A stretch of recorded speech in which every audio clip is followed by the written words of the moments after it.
All right, so this is going to be part 2 of tonight's lecture. And when we left off, I was talking about the continuum of severity ranges, right? From mild to severe, mild, moderate, severe. Gave the list of symptoms that would have to be met. We talked about some of the specifiers, for instance, in early remission, in sustained remission. I did forget to mention on maintenance therapy, right? So if they are using methadone, Suboxone, Sublocade, Vivitrol, any of those things, you would also put that specifier onto your diagnosis. And the one thing that I did want to mention, there is one criteria that can be met during early remission and can even be met during sustained remission. And that is craving. Criterion number 4, craving or strong desire to use.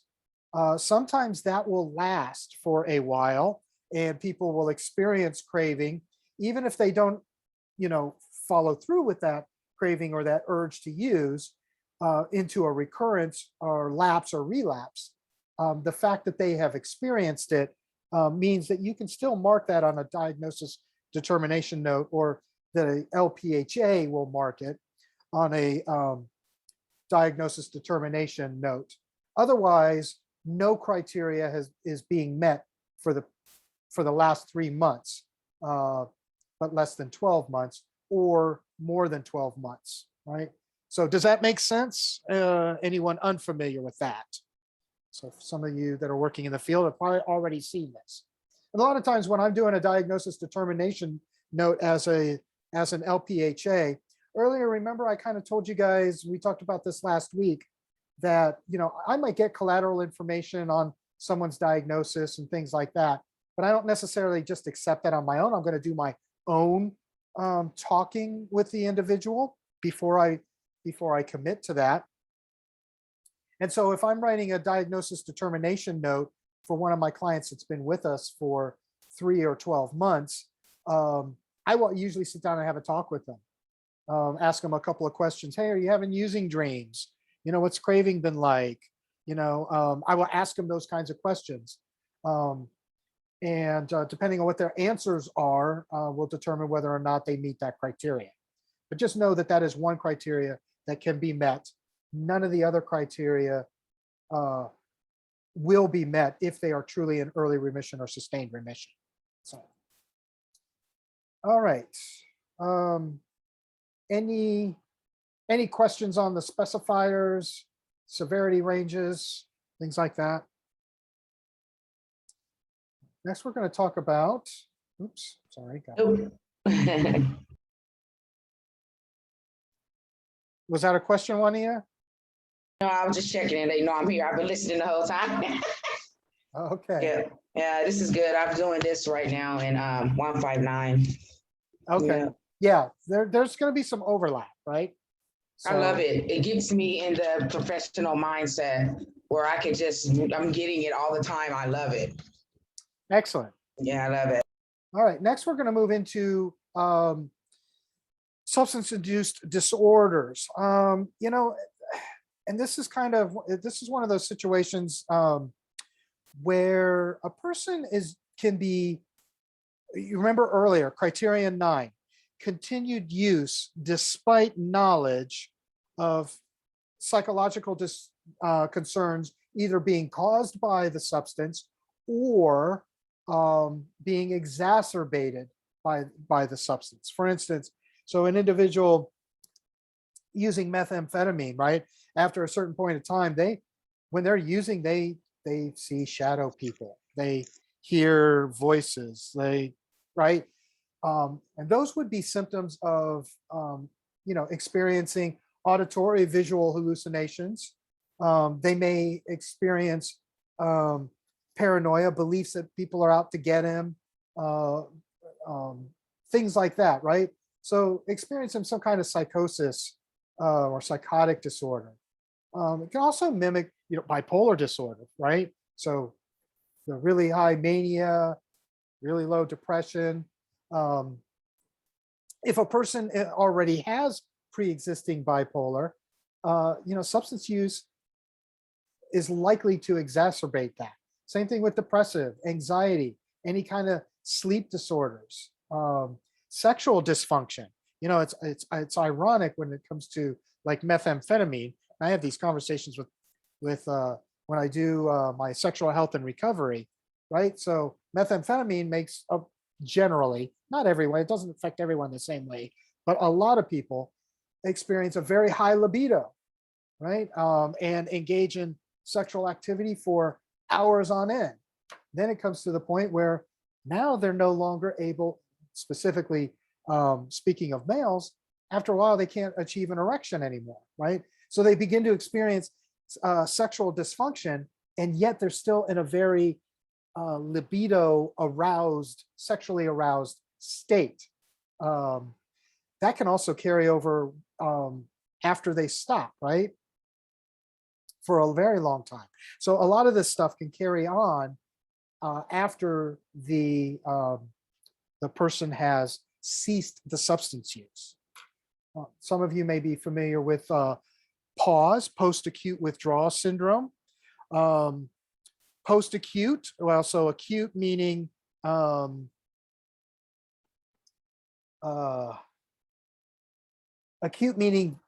intense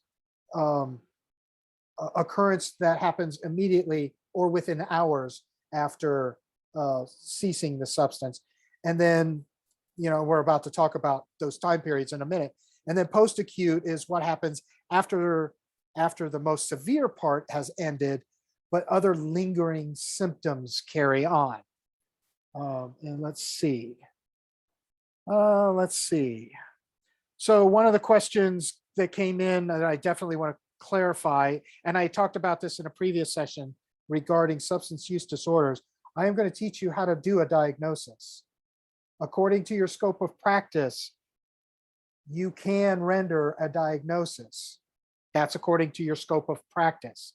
However, the state of California does not allow AOD counselors to write diagnostic determination notes.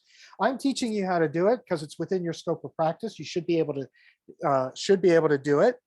And when you're doing assessments and gathering information, you're going to be the first and best line of defense on that information if you know how to do it properly, even if you're not the one that's signing a diagnosis determination note. State of California says that a clinician with a master's degree or higher is the one that must write the diagnosis. So I know that can be confusing because it is within your scope of practice, but by regulation, you're not allowed to do it. But I still teach it because I still want you to know it. So, and then LPHA stands for Licensed Practitioner of the Healing Arts, for those who didn't know what that is. So, and those are your mental health clinicians. Those are your master's degree level clinicians. All right. All right. So there we go. Let's talk about withdrawal and intoxication. So we want to look at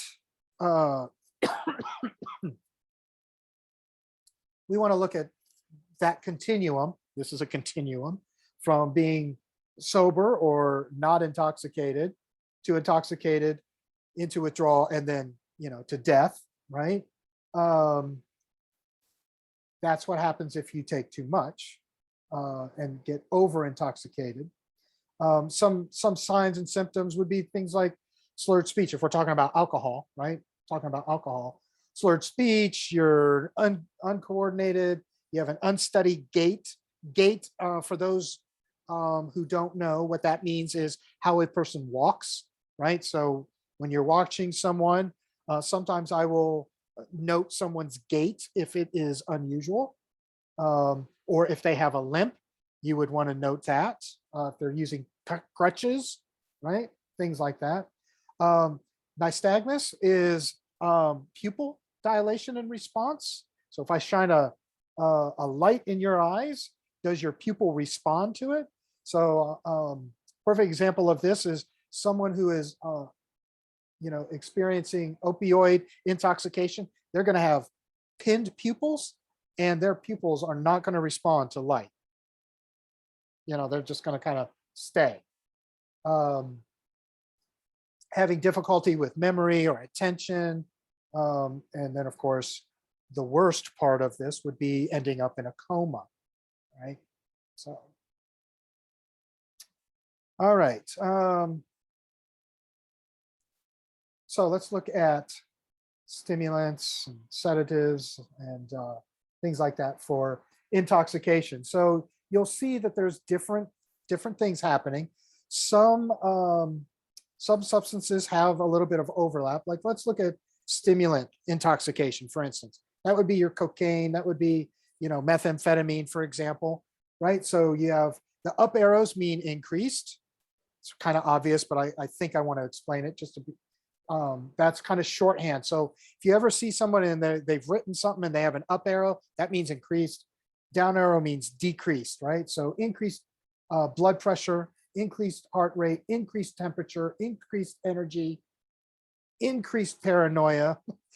We talked about some of that.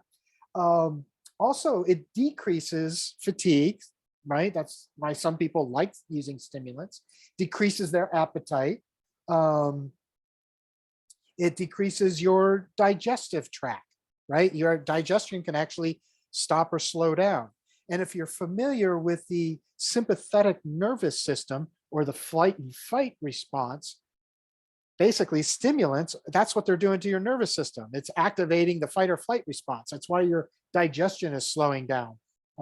That's why your appetite is decreased. That's one of the things. That's why your heart rate is up and your blood pressure. That's why your pupils will dilate to the size of saucers, right? All of those are symptoms of an activated fight or flight response. And for stimulants, the onset of withdrawal happens within hours of last use, can occur for 3 to 4 days.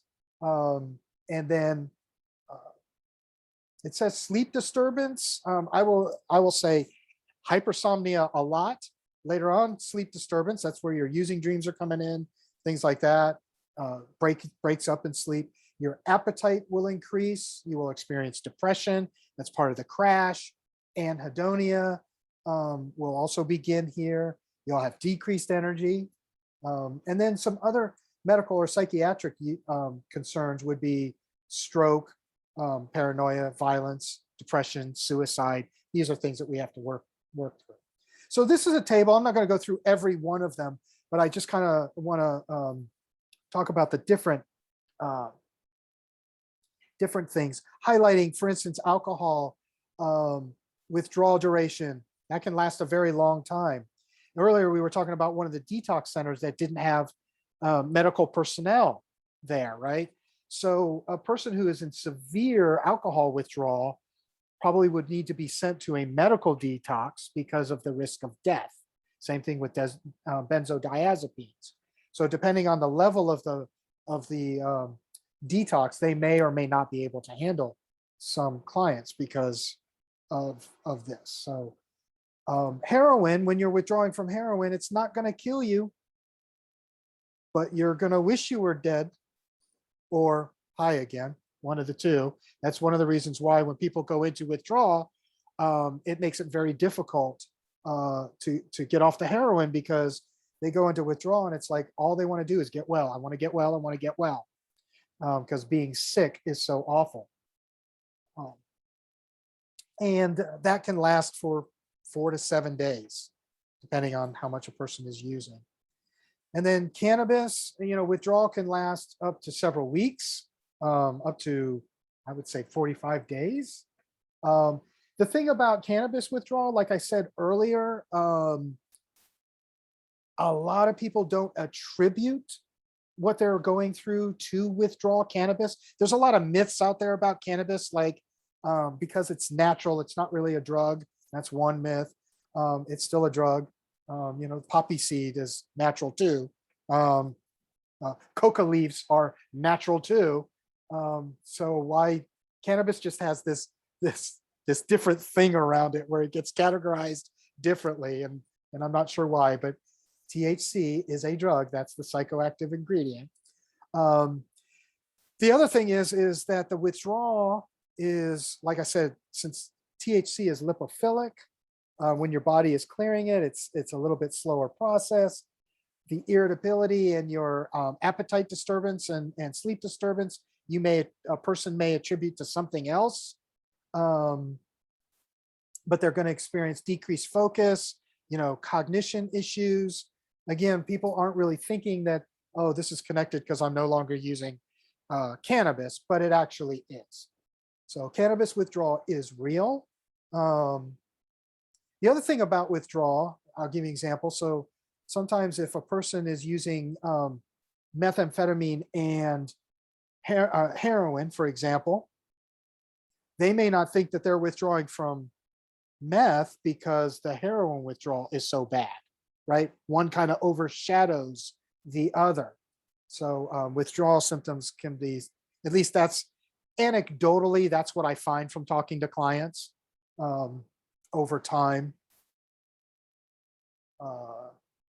Let's see. So any questions on intoxication or withdrawal? And I know some of you are in 157 or 8 or 9, I forget. Whichever the pharmacology class is, you're going to get this. Wendy is going to drill this into you. All right. So some typical withdrawal symptoms that people have, I mentioned some of them earlier, like diarrhea, insomnia, nausea and vomiting, the aches, the bone pain, muscle aches. Another one is like the mood swings are very common. Sweating, cold sweats is another common one. And then, of course, experiencing symptoms of anxiety and depression, or that irritability, like we were talking about with cannabis. It also happens with stimulants and other substances as well. But these are your typical withdrawal symptoms. Getting into more detail, so opiate withdrawal, I kind of mentioned it earlier. Also, nausea, vomiting, the stomach cramps. You'll get goosebumps.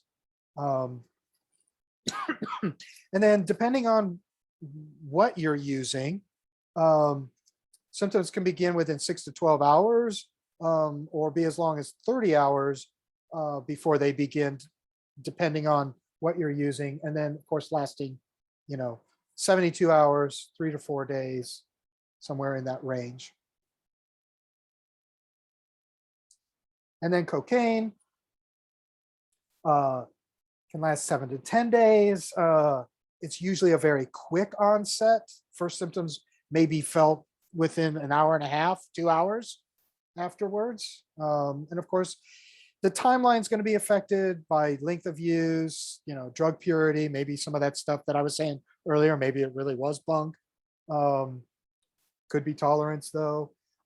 How much you're using, in other words, the size of the dose, could he, and then co-occurring mental health conditions can also affect that. All right, so that was kind of like mainly the basic withdrawal intoxication symptoms. Are there any questions on any of that before we get into the ASAM criteria?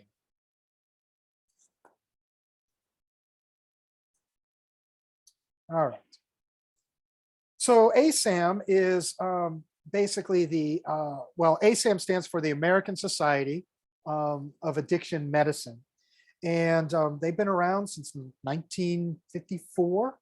And they have established these guidelines. Actually, I don't have my ASAM criteria book here, but they published a book called the ASAM criteria, and actually goes through in great detail on assessment and looking at the different dimensions. There are 6 dimensions that we're going to go through. So obviously, I'm talking about this tonight in a lecture. So I'm kind of going to be skimming over the top, giving you some of the basics. It's not really possible to go too deep into like the book, the ASAM criteria.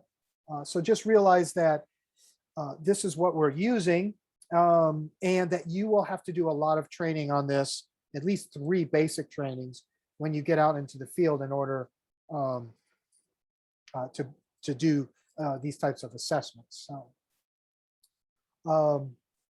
all right, so the ASAM criteria basically establishes guidelines for the types of treatment placement. For instance, outpatient, intensive outpatient, inpatient, partial hospitalization, those kinds of things, right? That's the purpose of it. And it uses a series of assessment questions. You can actually Google them and you can find, other counties, they have like whole packets with different questions that you can use for each of the criteria. It also helps out with treatment planning, discharge planning requirements, those kinds of things. It's also used to assess or rate risk levels. We're going to talk about risk levels.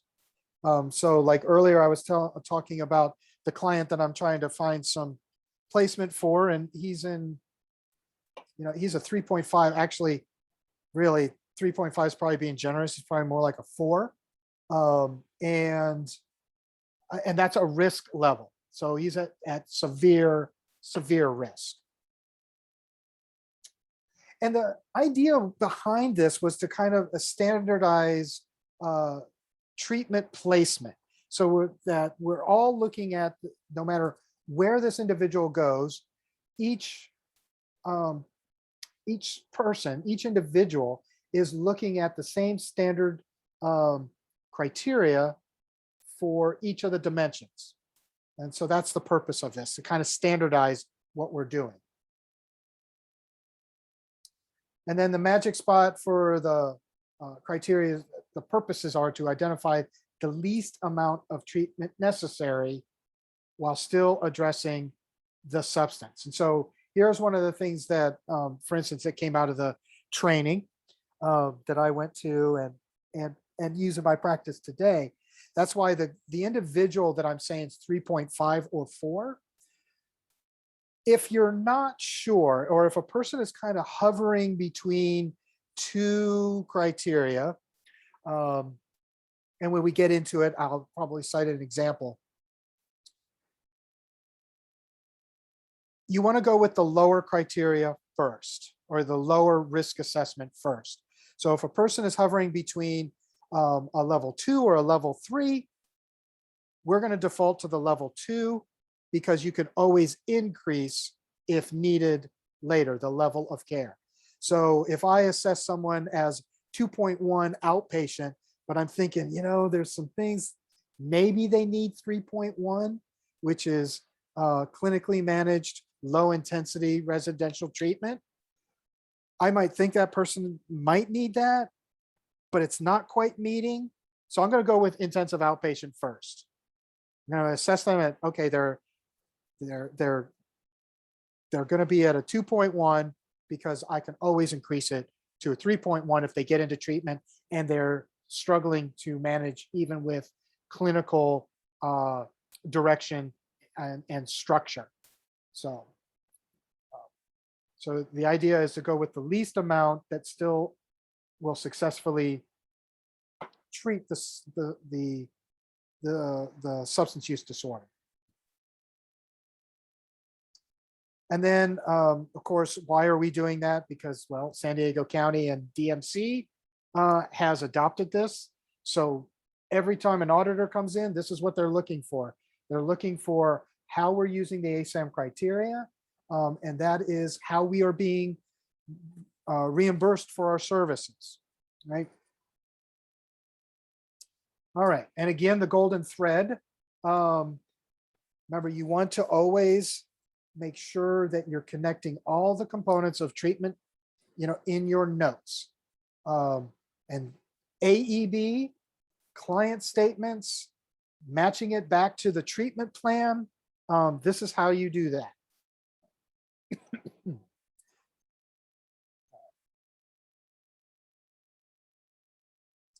All right, so here's some things that will not be paid for. Insurance will not pay for like orientation, assessments, or treatment planning, but they will pay for an individual session, right? Evidenced by the completion of the progress note. So you can have an individual session in which you are doing treatment planning that will be paid for. But if you're writing a treatment plan outside of that, or any writing up assessment stuff outside of that, that is not paid for. So I kind of talked about that last week a little bit. So it's really important that that you're actually working with your client. If you're creating a treatment plan, they should be in the room. You should be doing that treatment planning session together. It's an individual session and you're writing your burp note, that gets paid for.